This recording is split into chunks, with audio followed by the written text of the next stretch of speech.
Petrol diesel बचतीच्या आवाहनावर हिंदू महासभा आक्रमक, जनतेवरच काटकसर का? आखाती देशात सुरू असलेले युद्ध तसेच देशातील वाढती महागाई, इंधन संकट आणि आर्थिक ताणाच्या पार्श्वभूमीवर पंतप्रधान नरेंद्र मोदी यांनी देशवासियांना संबोधित करताना येत्या काळात काटकसरीने राहण्याचे आवाहन केले. सोने खरेदी करणं टाळा, पेट्रोल डिझेलचा वापर कमी करा, इलेक्ट्रिक वाहने वापरा, सार्वजनिक वाहतूक प्राधान्य द्या, असे आवाहन नरेंद्र मोदी यांनी केल्यानंतर देशभरातून संमिश्र प्रतिक्रिया उमटू लागल्या आहेत. त्यातच या आवाहनांना कोल्हापुरात अखिल भारत हिंदू महासभेने तीव्र विरोध दर्शवला आहे. जनतेला विविध सूचना देण्याऐवजी प्रथम शासन व्यवस्थेने स्वतः आदर्श घालावा. सर्व आमदार खासदारांची पेन्शन बंद करा, त्यांच्या वाहन ताफ्यातील अनावश्यक खर्च कमी करा, अशी मागणी महासभेने केली आहे.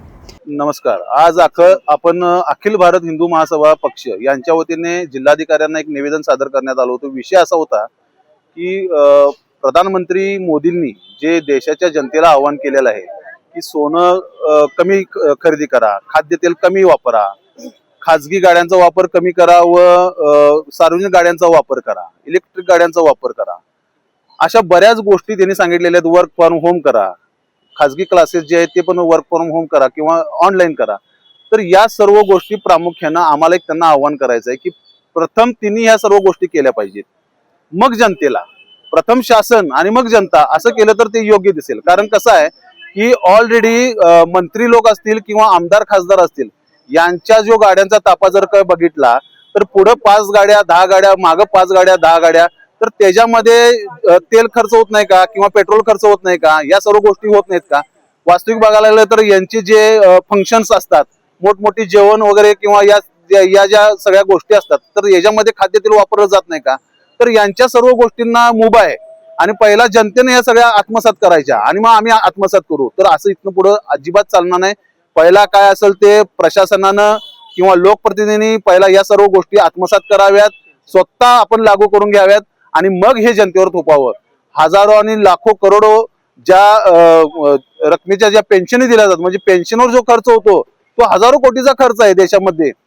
महाराष्ट्रामध्ये पण हजारो शेकडो कोटीचा खर्च आहे या पेन्शन मध्ये. तर या पेन्शन पण बंद कराव्यात किंवा कमीत कमी पेन्शन करावी.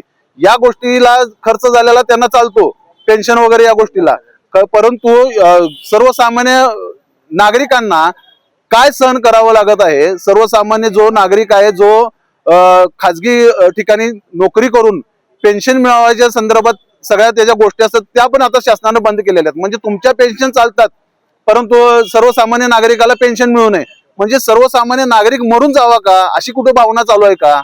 या गोष्टीचा प्रामुख्याने विचार करावा आणि या सर्व गोष्टींची आम्हाला सखोल त्यांनी उत्तरं द्यावीत. आणखीन एक विषय आहे महत्वाचा की ज्या ज्या जिल्ह्यामध्ये मंत्रीगण आहेत, तर त्या जिल्ह्यामध्ये म्हणजे स्वतःच्या मतदारसंघामध्ये फिरताना पण 10 गाड्या घेऊन फिरतात. म्हणजे नक्षलग्रस्त एरियामध्ये फिरल्यासारखं तुम्ही फिरताय. म्हणजे ज्या वेळेला तुम्हाला मतदान पाहिजे आहे त्यावेळेला तुम्ही प्रत्येकाच्या दारात येतात, त्यावेळेला नक्षलग्रस्त तुम्हाला वाटत नाहीत. आणि अशा टायमाला ज्यावेळेला तुम्ही निवडून होऊन जातायसा त्यावेळेला मात्र तुम्हाला प्रोटेक्शन पाहिजे, पुढे 4 गाड्या पाहिजे, मागे 4 गाड्या पाहिजे. हे कितपत योग्य आहे? Bureau report, STN Marathi, Kolhapur.